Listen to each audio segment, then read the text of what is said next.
Madeleine's mother was an actress who happened to be in a relationship with Marot. One night during a private performance, there was what appeared to be an accident on stage, and Marot ended up getting a face full of vitriol. Marot survived, but was permanently scarred. But Madeleine's mother still wanted to marry him anyway, but he ended up committing suicide shortly after her death.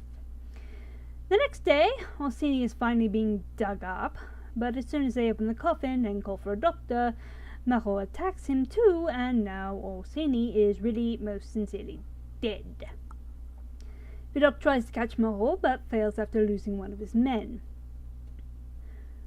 Over at the theatre, even though the actors are dropping like flies, the show must go on, and we get yet another dream sequence. Let's see here. Running from the Axeman. Oh, here's the theatre we saw in the flashback earlier. Two of Marot's victims. Madeleine tries to wake up, and then her mother appears. She faints. How could she faint in a dream? It's beyond me. Then again, I'm a bit puzzled by a good portion of this movie. And back to reality. And Madeleine really has fainted, which causes César to stop the play for a bit so they can get Madeleine back on her feet. Vidocq appears backstage, and we get some more exposition in the form of a flashback. Apparently, Marot didn't commit suicide, he just faked his death, and using the tricks he learned from Orsini, managed to claw his way out of the coffin.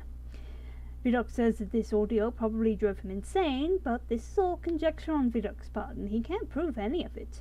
Unless, of course, César happens to know where Marot is buried.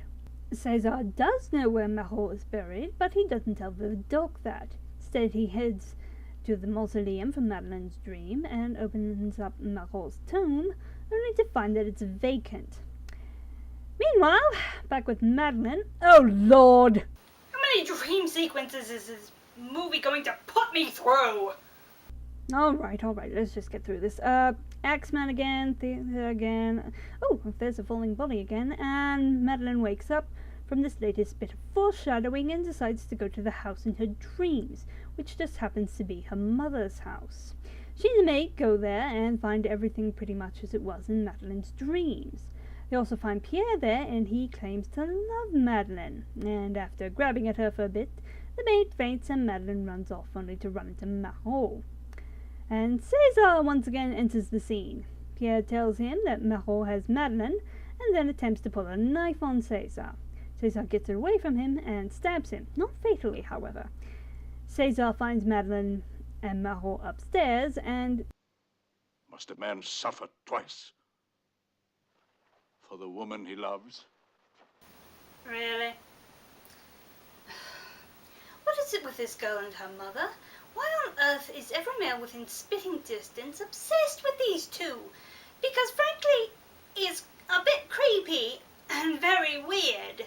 At any rate, César and Marot get into a scuffle, and César pins Marot to the bed and smothers him with a pillow? Let me say that again, so you get the full impact. He smothers him with a pillow. Man who has been buried alive once already and survived that experience. What made him think this was a good idea? Anyway, César and Madeleine drag Marot's body off to the mausoleum and put it into the tomb. Cut to the next day, I assume, and César and Madeleine are enjoying a nice afternoon out. They come across a Punch and Judy show, which seems to be reenacting the previous night's events. Also, bonus points to whoever decided to put the female puppet and Madeleine in the same outfit. It's the little things that get you through these movies. Back at the theatre, there's another gift box with another orchid inside. Madeleine is worried, but César says that Marot probably arranged for its delivery before his death. Later... How much later? Who knows? Vidocq seems to have wrapped up the case, as apparently César told him that Marot is dead. And Madeleine chimes in that Marot is buried next to her mother.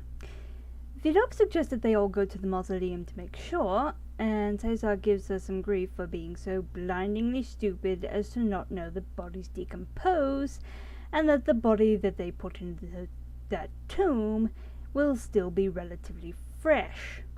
But when they open the tomb, there's just a skeleton inside. Caesar covers his astonishment well, but still grumbles a bit when they get back home. But as you see, everything was all right. That doesn't excuse you being an idiot, Madeline. Well, Caesar is a bit wired, and Madeline offers him some of the sleeping draught she's been taking the entire movie. And just when it looks like we'll be getting yet another dream sequence, this time from Caesar, turns out that this is all quite real. Also, Marot is alive. This is my shocked face. Marot has put Madeline into a hypnotic state and gets her to go back to the night her mother was killed. It turns out Madeline witnessed her mother's murder, and the person who killed her was not Marot, but Caesar!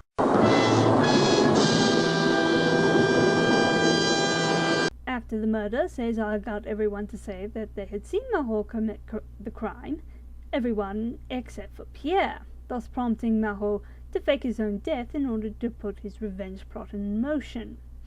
Caesar confesses to all this just before Marot decapitates him.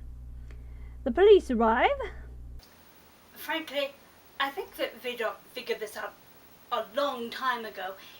He was just screwing with Caesar. And Marot runs off, promising Madeline that he'll return for her. Back at the theatre, and Madeline is about to go on stage again. I don't know, the movie's almost over, just go with it.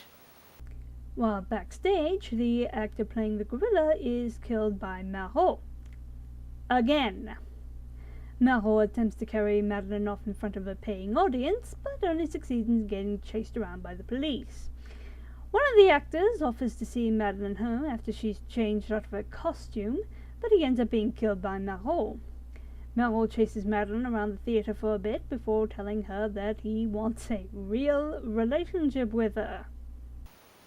Funnily enough, I don't think that decapitating her husband right in front of her is going to endear you to her, Marot. The police come in just as Marot is climbing down to get Madeline, and Madeline cuts the rope that he's climbing down, and we finally get the payoff for all those floating body bits earlier. Of course, Marot just has to get the last word in. Lives on. After death.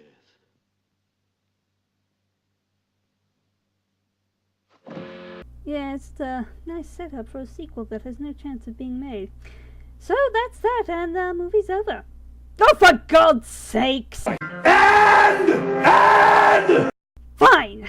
Madeline's at home asleep, something wakes her up, there's someone in the house. Oh, look, it's Pierre with an orchid, and I don't care anymore. Roll credits! Right, so that's, mercifully, that. Ha!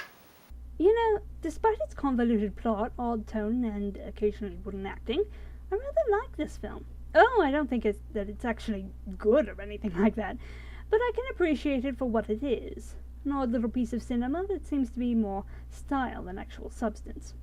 Would I recommend it to other people? No, not really, unless you happen to favour this kind of ambitious failure. So yes, not a good film by any stretch of the imagination, but it does manage to hold my interest for an hour and a half, which is better than some films. So that's it.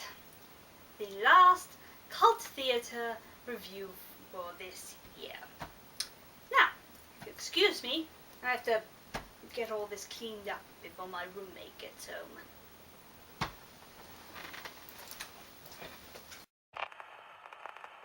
I curse the day I bought that phonograph for you, my dear.